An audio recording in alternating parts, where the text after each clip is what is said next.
fico reparando, às vezes, alguns comentários, e uma coisa que me chamou a atenção foi que uma pessoa, até evangélico mesmo, ele comentou que não entende por que um grande exército dos filisteus enviou o gigante Golias sozinho para guerrear com apenas um homem, se todos os exércitos enviavam todos os seus homens para guerrear contra todo o exército de outro país. Ele disse que isso era uma falácia, que não tinha como acontecer isso aí.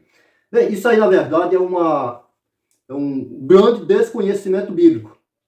Porque a pessoa que comentou era evangélico. E as igrejas, elas não estão preparadas, os pastores, os professores, não estão preparados para ensinar a Bíblia, porque não entendem a Bíblia. Mesmo estando com ela na mão, eles não entendem a Bíblia. Eles lêem história, depois uma outra história, separam uma história e lê outra, e assim eles vão picotando a Bíblia, mas eles nunca reúnem as histórias para que eles tenham uma linha do tempo para saber de tudo que aconteceu e por que aconteceu.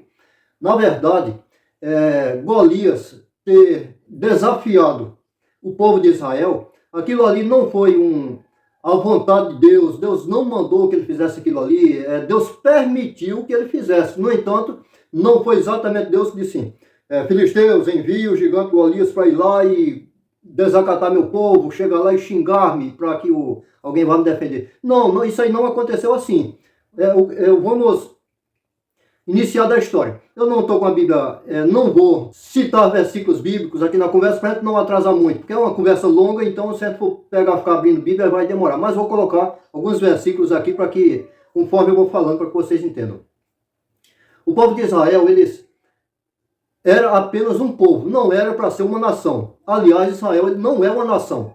Ele é o povo de Israel, que tomou o nome de Israel do nome de Jacó. Jacó passou a se chamar Israel e todo o povo que originou-se dele passou a se chamar povo de Israel, que eram os hebreus, que quando se fala hebreus é porque eles são descendentes de Abraão. De Abraão teve Abraão, com seu filho Isaac, depois Isaac teve Jacó.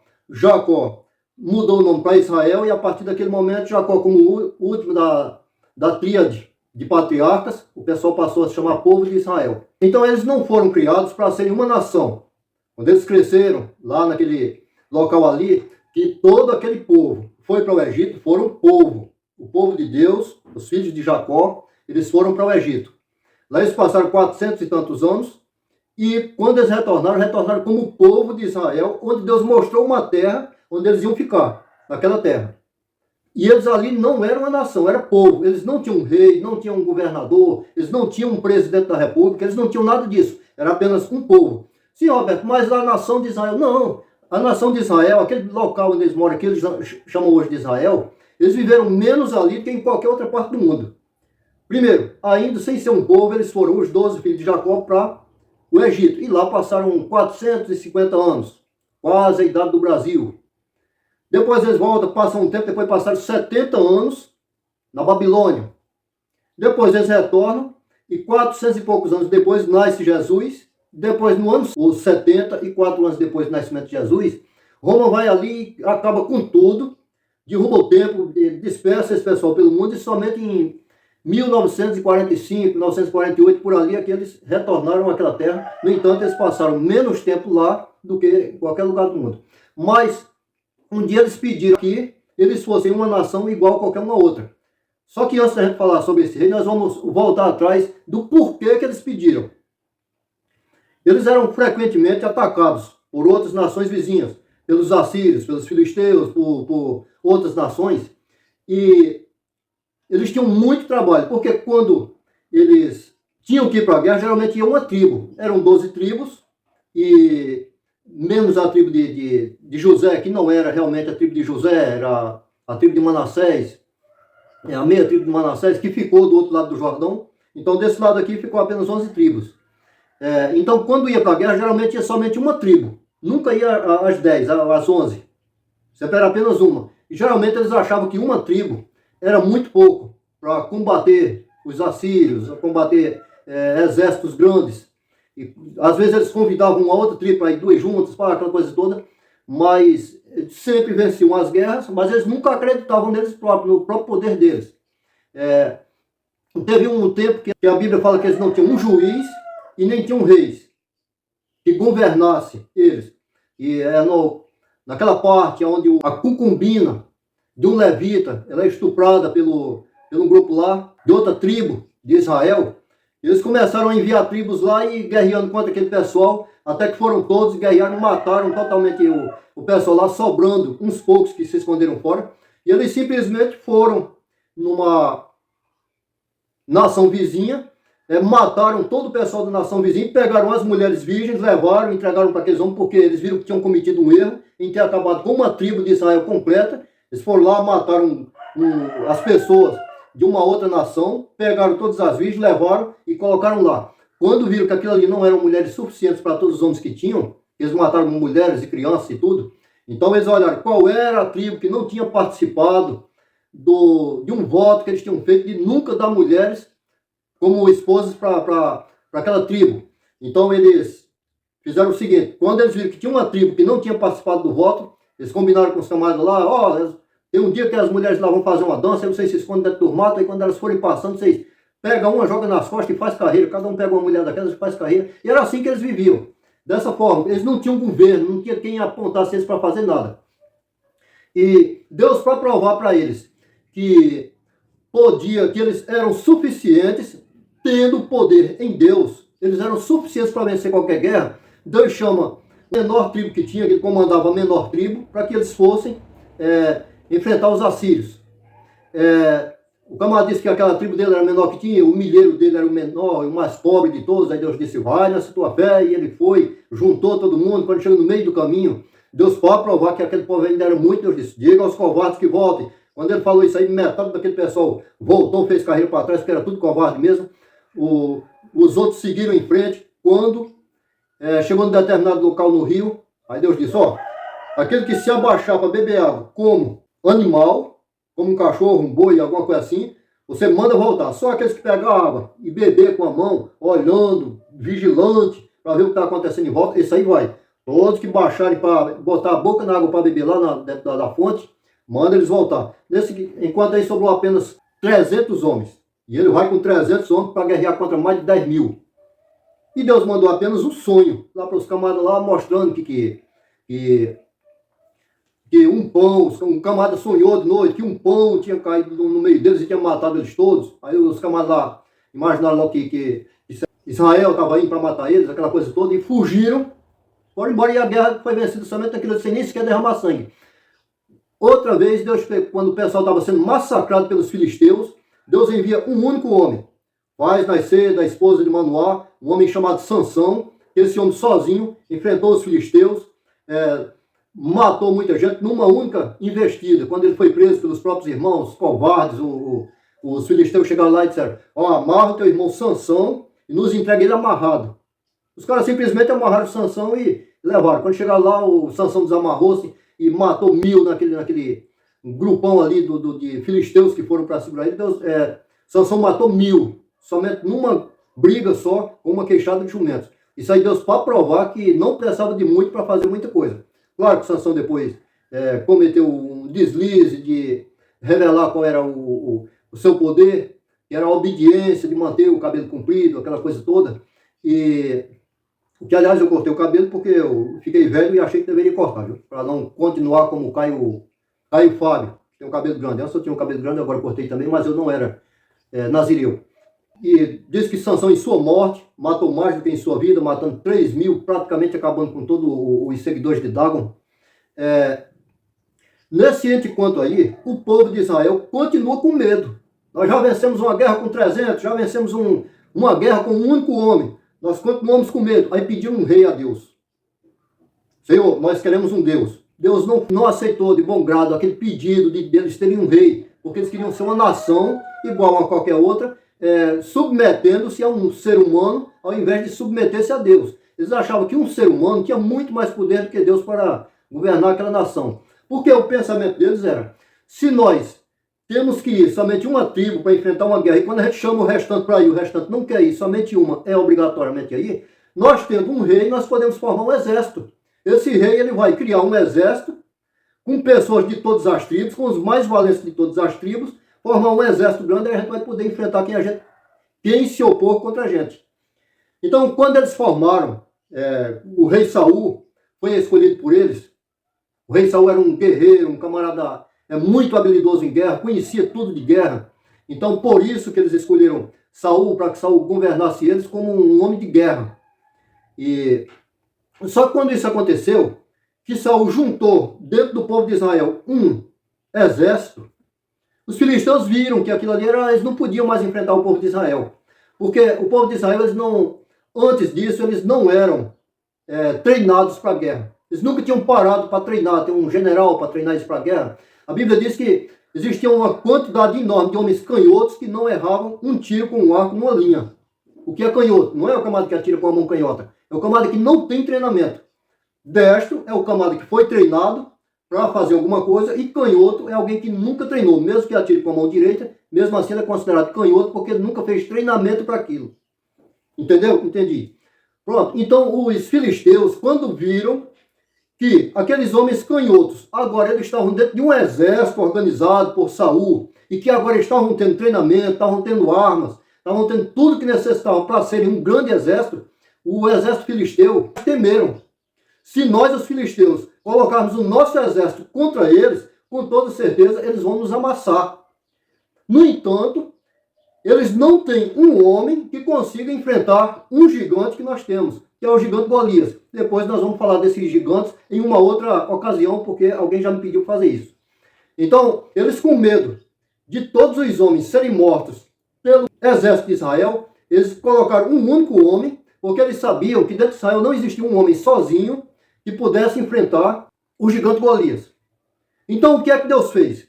Como Deus, anteriormente, antes deles terem um rei, Deus tinha enviado um único homem, mas que era um homem forte, que tinha força suficiente, um camarada musculoso, um camarada que levantava 2.000 quilos, tranquilo, pegou os portões de ferro da cidade, subiu uma colina com aquele portão nas costas e foi soltar lá, foi deixar lá em cima do monte. Então, agora Deus ia fazer o quê? Eles estão querendo um homem, eu vou mandar um menino. Foi isso que Deus fez. Esta é a razão. As coisas na Bíblia, elas aconteciam por consequência de alguma coisa, algo acontecia. Então, por consequência do exército de Israel ter se tornado um exército poderoso, porque agora estava unificado pelo fato de eles terem um rei, é que os filisteus enviaram um único homem. Enviam um único homem para que eles mostrem um homem também que enfrente esse gigante. Eles não têm esse homem. Então a gente pode amassar eles lá durante anos e anos e anos, convidando para a briga, e eles nunca vão entrar. Porque essa é o negócio que nós vamos fazer. Quando eles fizeram esse negócio, Deus disse, antes eles brigavam com um homem musculoso, Sansão. Agora eles vão ver o que é que eu vou mandar para brigar com o homem grandão e forte, matador que eles têm. Vou mandar um menino que nunca treinou em guerra, que não sabe o que é guerra e vai vencer ele. Então aí Deus, talvez, porque na parte de Sansão, diz que o Espírito Santo, de quando em quando, ou de vez em quando, fazia com que Sansão fosse até a terra dos filisteus e fizesse lá alguma coisa. Pode ser que o Espírito Santo tenha enviado também Davi para ir até aquele local e ver o que estava acontecendo. A Bíblia não fala isso. Pelo que a Bíblia diz, por acaso, o pai de Davi enviou ele para levar alimentação para os irmãos. E lá ele viu aquele gigante. E ali ele se dispôs a enfrentar o gigante. E a história vocês conhecem. Como aconteceu. Davi foi, enfrentou o gigante, atirou uma pedra. O gigante vinha lá com espadas, todo tipo de arma. Vinha com escudo. O camarada gigante, Davi pequenininho, o camarada ainda precisava do escudo. Geralmente, esse escudo não aparece nas pregações. No entanto, na Bíblia está dizendo que o camarada que carregava o escudo ia na frente do gigante. E por estudos que são feitos por alguns estudiosos que conhecem de guerras antigas, que viram como que se guerreava na época antiga, o que eles chegam a uma conclusão para que aquele camarada tenha sido acertado somente com uma pedrada e por trás do escudo. A explicação está no fato de Davi ter pego 5 pedras. Geralmente, os arqueiros naquela época atiravam flechas. Quando o camarada vinha de escudo, eles pegavam pelo menos 5 flechas já na mão, mesmo que tivesse as outras nas costas. Eles pegavam 5 flechas na mão, colocavam uma no arco Eles esperavam que um braço do camarada, alguma coisa aparecesse fora do escudo para eles acertarem. Acertava aquela ali, botava outra flecha e ficava esperando que outra parte do corpo aparecesse. Quando aparecia, eles acertavam. O que eles imaginam é que, como o escudo tinha aquela escotilhazinha, era escudo de madeira, com toda certeza tinha aquela escotilhazinha por onde o camarada olhava para ver o oponente, onde estava. O que eles imaginam é que Davi jogou a primeira pedra pela janela, pela escotilha do escudo, e quando o camarada estava olhando, que viu que a pedra vinha, ele tentou abaixar, não deu tempo, a pedra pegou na testa, e ele caiu por cima do camarada que levava o escudo. Aí Davi correu lá, o camarada do escudo, com toda certeza, largou o escudo, que era muito grande, fez carreira no meio do mundo. Davi correu lá, pegou a espada do próprio gigante e arrancou-lhe a cabeça para levar para entregar para Saul, que estava esperando que a vitória acontecesse. Poxa, então, aqui acaba a história, a explicação de por que houve um enfrentamento de Golias com Davi. E Deus continuou, mesmo depois desses reis, Deus continuou porque, mesmo tendo um grande exército que fazia medo, chegou momentos que aquele exército já não botava medo mais em ninguém. O próprio exército tinha medo. Tem o caso, quando a Síria estava em guerra contra Israel, houve uma grande fome, mas uma grande fome que eles estavam morrendo, as mulheres matavam os próprios filhos para assar e comer assado, não tinham o que comer. Então o profeta Eliseu passou lá no palácio do rei, aí disse que no dia seguinte eles iam ter farinha, iam ter comida, azeite à vontade lá na frente do castelo para todo o povo. E o pessoal não acreditou, teve até um camarada lá que disse que só acreditava vendo, um secretário puxa-saco do rei, o rei era doente, esse camarada andava segurando ele ali, como se fosse o babá do rei. Então Deus fez o quê? O exército assírio estava parado lá no canto, lá com um acampamento, muita comida. Deus pegou 4 leprosos e enviou. O leproso olhou assim e disse: se nós formos para a cidade, eles vão nos matar. Lá no acampamento sírio tem muita comida. E pode ser que antes deles nos matarem, eles nos dê comida, porque os leprosos estavam com fome. Eles não tinham também comida. Eles faziam parte da população. Eles ficavam num canto separado da cidade, mas o pessoal da cidade levava comida para eles. Como não tinha comida para o pessoal da cidade, eles não recebiam aquelas doações. Então eles imaginaram, se a gente for na cidade atrás de comida, eles nos matam, porque a gente não pode entrar na cidade. Mas se a gente for até os sírios, talvez eles nos dê comida antes de nos matar. Quando eles foram andando, os 4, os assírios, os soldados estavam lá jogando dominó, alguma coisa lá, e quando os camaradas iam andando, eles começaram a sentir como se o chão viesse tremendo. As pedras começaram a bater na mesa, e eles imaginaram que o Egito tinha mandado seu exército para ajudar Israel. E agora estavam vindo a tropa completa para acabar com eles. E ali eles largaram tudo, comida, com animais, carroças, com tudo, e correram. Os 4 leprosos chegaram lá, viram tudo desocupado, aquele monte de comida lá, sem ter ninguém pastoreando, vigilante para aquela comida ali. Eles retornaram, talvez tenham comido, a Bíblia não disse se eles se alimentaram antes de retornar, né? Mas eles retornaram lá em Israel e falaram que lá tinha muita comida, muito alimento. Aí o rei imaginou que deveria ser uma emboscada. Aí mandou apenas alguns poucos soldados, 3 ou 4 soldados, para ir lá. Os camaradas foram lá, chegaram lá e viram que realmente tinha muita comida. Pegaram as próprias carroças dos camaradas lá que já estavam com a sacaria toda dentro, os próprios animais, e vieram puxando até que chegou na porta. Aquele camarada que disse que só acreditaria que no outro dia ia ter comida com abundância, vendo com os próprios olhos.